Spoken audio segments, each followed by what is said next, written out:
sido.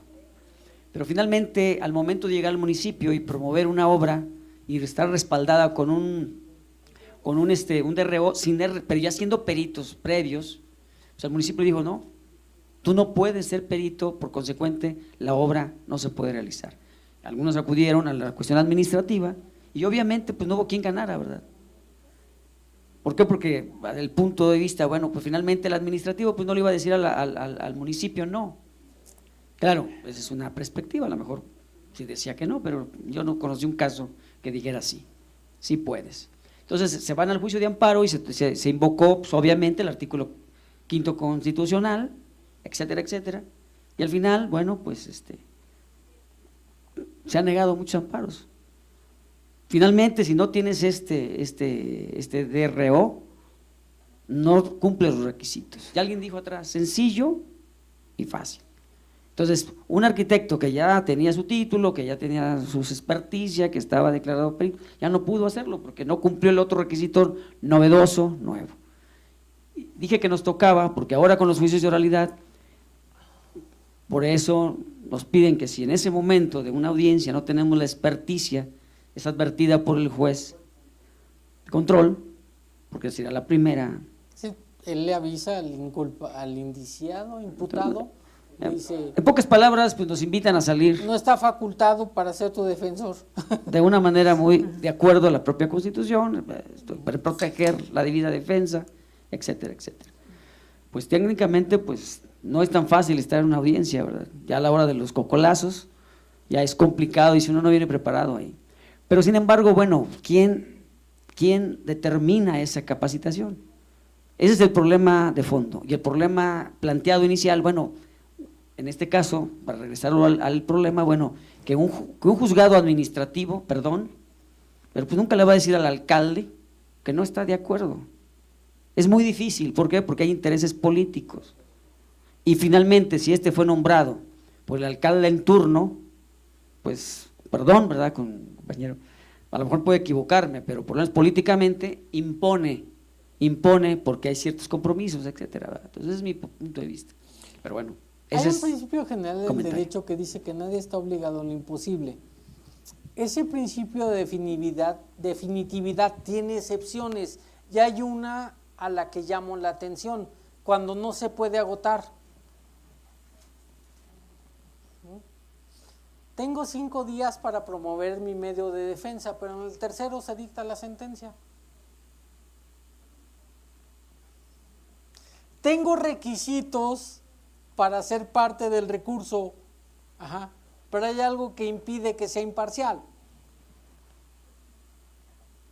Hay algo que impide. El tema aquí es discutir si se tiene o no la facultad de discutir esa imparcialidad, o si se puede o no discutir por qué o no llenar ese principio de definitividad.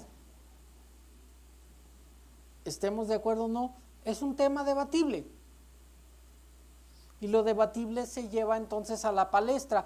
Y recuerden ustedes que hay un principio de argumentación jurídica que se llama la petición de principios.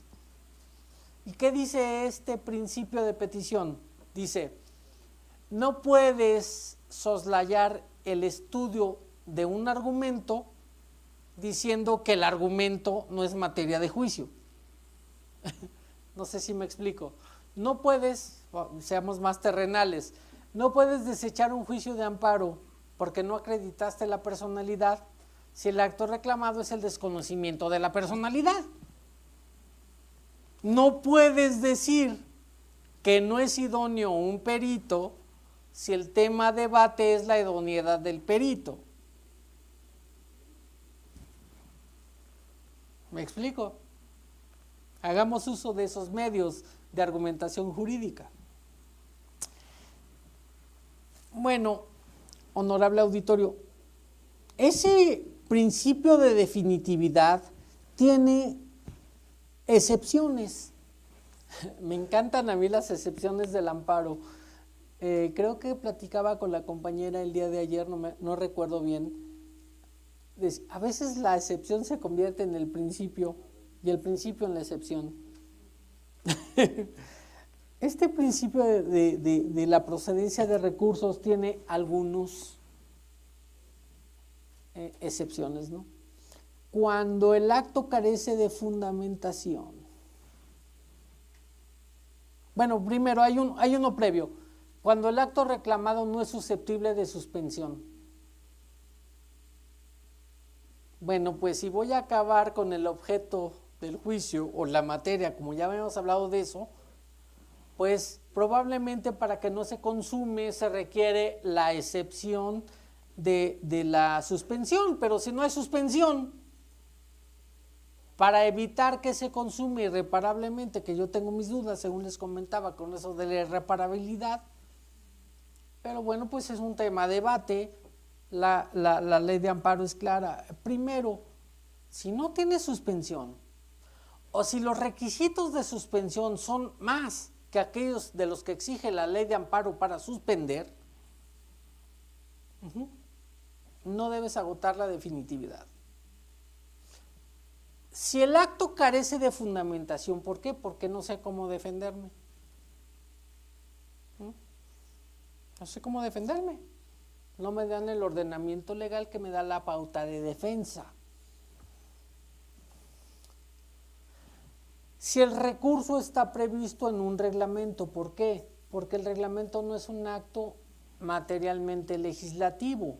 Ergo, luego entonces dicen algunos, por consiguiente diría el maestro Valadez, no puede un acto de un reglamento estar por encima de lo que dice el Congreso en una ley. Por tanto, si el recurso está en un reglamento y no en ley, no hay obligación de agotarlo. Si se alegan violaciones directas a la Constitución, tampoco hay que agotar recursos. Y aquí tenemos, como decimos en Guanajuato, sus asegúnes. Estoy hablando de la ciudad de Guanajuato. Sus asegúnes. Yo nací en la ciudad de Guanajuato, por eso lo digo. Una persona promueve en la junta algo, lo que sea, una prueba, un incidente, lo que ustedes quieran. Y si yo promuevo ante una junta, o ante un tribunal, o ante un juzgado administrativo, o ante un tribunal civil, o ante quien quieran ustedes, resulta que cuando hago esa promoción, ¿de qué derecho constitucional estoy haciendo uso? El octavo. Una violación directa a la Constitución, no acordarlo en tiempo. 17. O el octavo propiamente dicho, no se me da una respuesta en el tiempo para tal efecto, ¿no? Pues ese es lo que voy a hablar. A ver, por favor, compañero. Está agotando mi petición de principio. A ver, viene de ahí.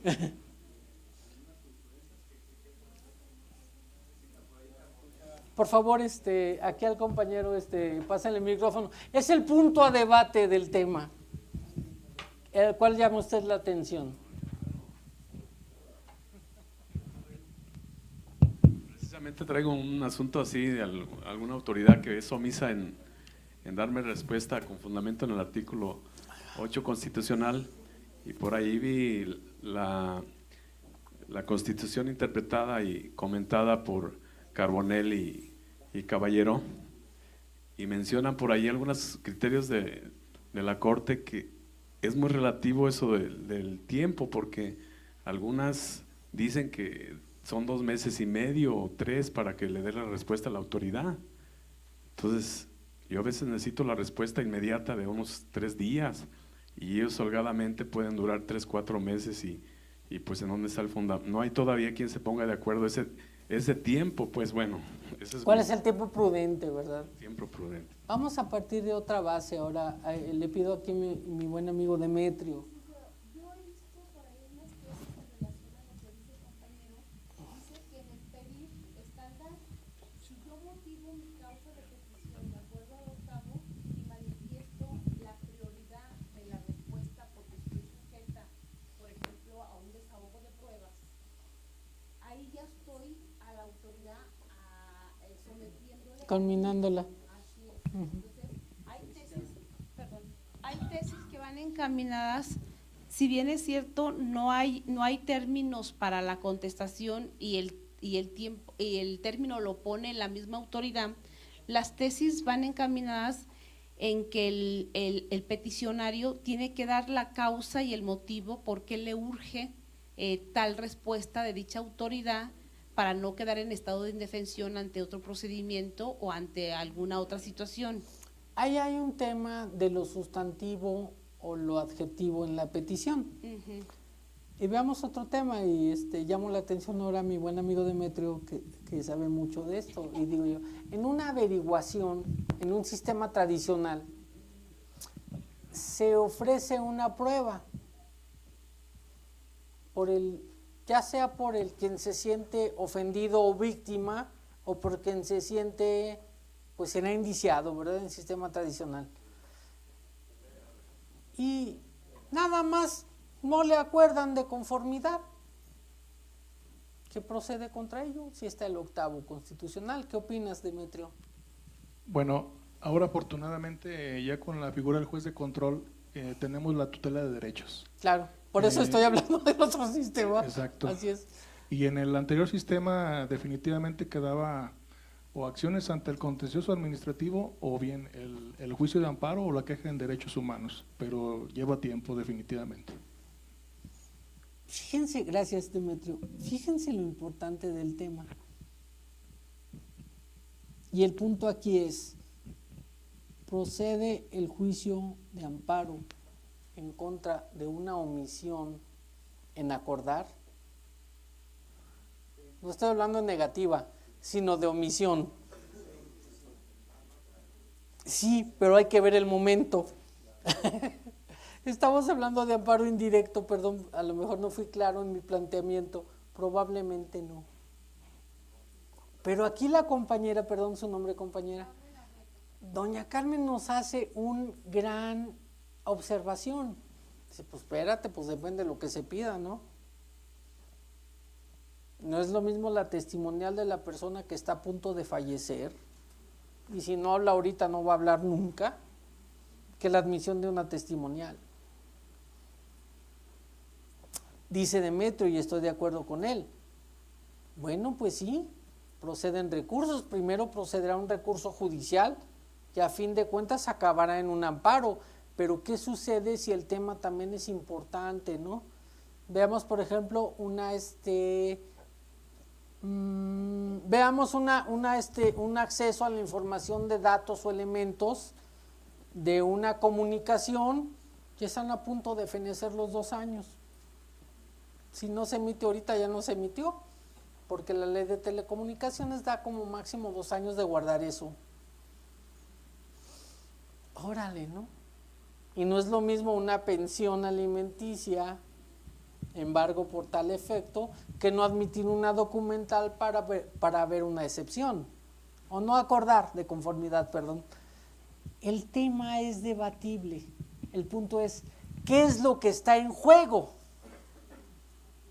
¿Qué es lo que está en juego? Como dices bien, Carmen, coincido con lo que dices, en el pedir está el dar. ¿Cuál es el tema, el argumento y cuál es el derecho fundamental que está en juego para ver si es la intimidad como medios de comunicación, si es una imposibilidad material porque se está muriendo el testigo, si es una testimonial de menores de edad?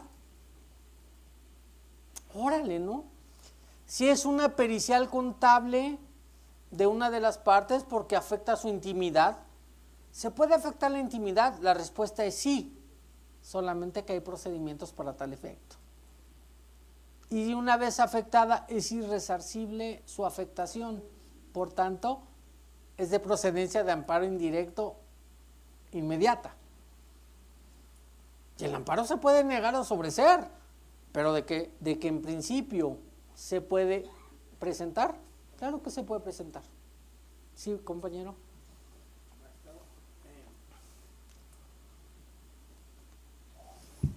Tengo la experiencia por ejemplo, en otro estado, específicamente en Jalisco, que la administración de la justicia es todo lo contrario a lo que dice la Constitución. es sumamente lenta y pues no cumple con la Constitución.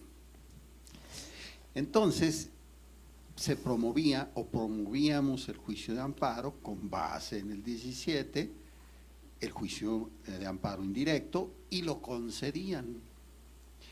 Pero no sé de qué manera sacaron por ahí ya alguna resolución donde ya no la están concediendo. Y un poquito estando en desacuerdo con lo que nos dice, creo que no podemos valorar la urgencia o la importancia para un actor o un demandado de que se le administre justicia pronta y expedita. Es decir, ¿quién va a valorar si se trata para la expedición de unas copias o para deshogar una testimonial o una pericial? Creo que eso no puede ser objetivo, estando un poco en desacuerdo con esta postura. Interesante punto, porque eso tiene que ver mucho con el debate. Si usted me lo permite, para hablar de ese tema, vamos a ver qué dice el artículo 107, fracción 1 de la Ley de Amparo. Por favor, si alguien nos hace el favor de leerlo. La respuesta, primero la respuesta, para no sacarle la respuesta, depende del caso concreto, no todo es igual. Hay veces que hay violaciones que, por muy evidentes que sean, nuestra acción o nuestra pretensión va a ser probada, de tal forma que esa violación evidente que vemos no trascendió el resultado del fallo. Hablábamos, por ejemplo, materia penal. Pues sí, no me admitieron la confesional, la testimonial, la intervención de comunicaciones, no hicieron un peritaje, pero el delito está prescrito. De nada sirvió. Y hay veces que se dice, pues sí, no me admitieron la testimonial, la confesional, la pericial, pero me dieron la razón. No sé si me explico, entiendo su dolor, pero hay veces que el legislador de amparo, para no entorpecer el procedimiento, decidió que hay cuestiones que es mejor no ver hasta ver primero el resultado. La respuesta más o menos de su planteamiento, que es de suyo importante, tiene que ver la respuesta con el 107, fracción 1 de la Ley de Amparo. ¿Es alguien tan amable en leerla en voz alta? Compañera, perdón, ¿su nombre? Oralia. Por favor, ¿Orelia? Oralia. Oralia, por favor. El amparo indirecto procede contra normas generales que por su sola entrada en vigor o con motivo del primer acto de su aplicación causen perjuicio al quejoso. ¿Continúo? No, perdón, estoy hablando de la fracción segunda, disculpe, me equivoqué de fracción. El amparo indirecto procede contra actos u omisiones que provengan de autoridades distintas de los tribunales judiciales, administrativos o del trabajo. Fracción siguiente, por favor. Contra actos, omisiones o resoluciones provenientes de un procedimiento administrativo seguido en forma de juicio, siempre que se trate de la resolución definitiva por violaciones cometidas en la misma resolución o durante el procedimiento, si por virtud de estas últimas hubiere quedado sin defensa el quejoso, trascendiendo al resultado de la resolución.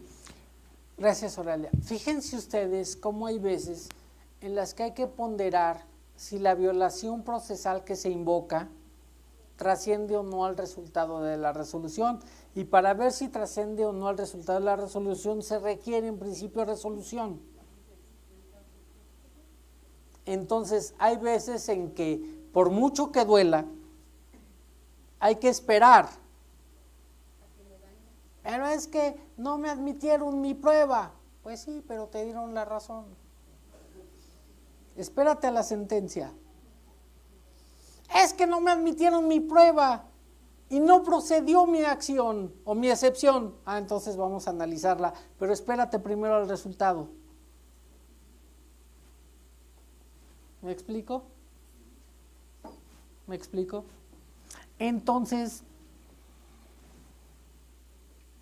hay que ver a veces cuál es el resultado para ver si esa violación, que en principio es procesal, puede o no analizarse en amparo directo o indirecto, perdón. Porque si trasciende, nos esperamos al directo. Es evidente. Pero si yo ofrecí mi prueba en tiempo, espérate, a lo mejor sin esa prueba tienes razón en fondo.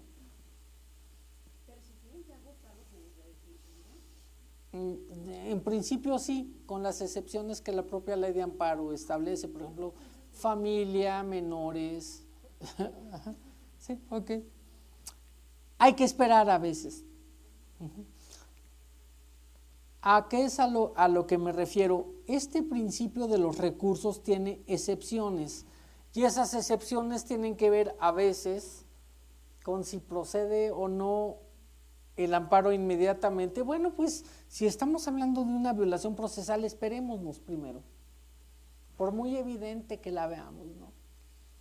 Cuesta trabajo a veces nosotros como litigantes decir, me desecharon mi prueba, pero si la ofrecí en tiempo y forma y con todos los elementos, ¿cómo es posible? ¿Es ilegal? Sí, no, nadie está diciendo que no sea ilegal.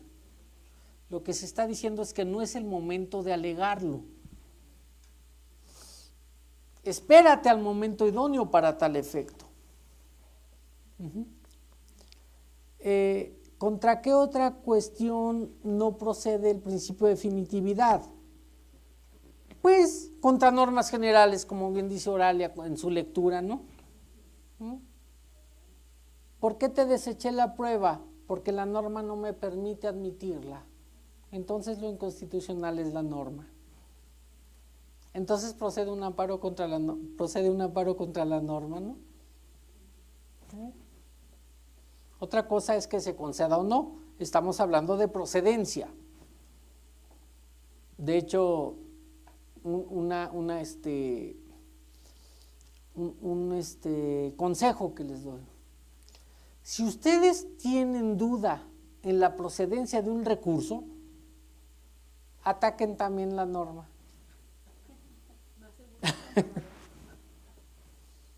Ajá. ¿En qué otros casos no procede el principio de definitividad? Bueno, es que hay pruebas que, aunque son una cuestión netamente procesal, el desahogo de ellas hacen que sea de imposible reparación la violación. Y tiene que ver mucho en temas como intimidad. Estoy promoviendo una prueba para que se vea la pericial genética de paternidad y se admite la prueba y se va a desahogar. Gane o no el amparo, un perito ya dijo es o no el padre o la madre. O sea, ya hay una afectación, ¿no? ¿Sí? Ya el simple desahogo ya hay una afectación. La intimidad tiene que ver. Incluso el desahogo tiene que tomarse una muestra corporal. Saliva generalmente, ¿no? Sangre a veces. Semen en otros casos, porque depende de la materia, ¿no? ¿Hubo una violación? Bueno, pues una muestra de semen. Depende de la prueba. Y hay otras que tienen que ver con otro tipo de intimidad.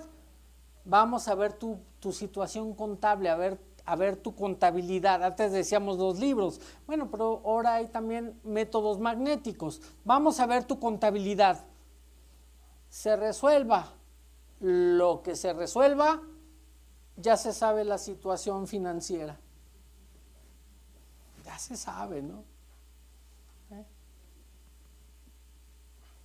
Seamos un poco más terrenales. Oye, ¿qué te parece si afectamos el Facebook de Jesús Ortega de la Peña?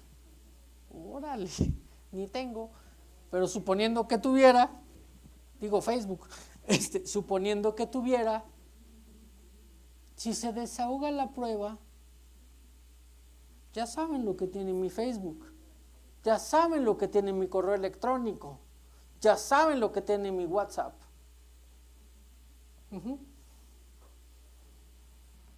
Si se toma una prueba que tiene que ver con mi intimidad, una muestra de sangre, un cabello, saliva, se afectó mi intimidad. Legal o no, tal vez es legal. ¿Se concede el amparo o no? ¿Quién sabe? Pero procede el amparo. La legalidad del acto es otra cosa. Estamos hablando de improcedencia, ¿me explico? Entonces, pues hay actos dentro del juicio que procede el amparo, ¿no? ¿Y qué pasa con competencia? ¿Procede o no el amparo? Competencia legal, por cierto. Pues parece que sí, ¿no? Si yo soy guanajuatense y vivo en León, pues algo me ha de costar trabajo que ese juicio se ventile en Yucatán.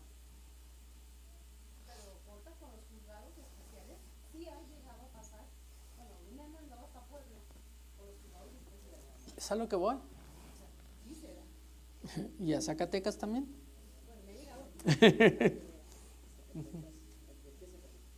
¿Qué no? ¿Qué les parece si descansamos 2 horas y le seguimos? Ok.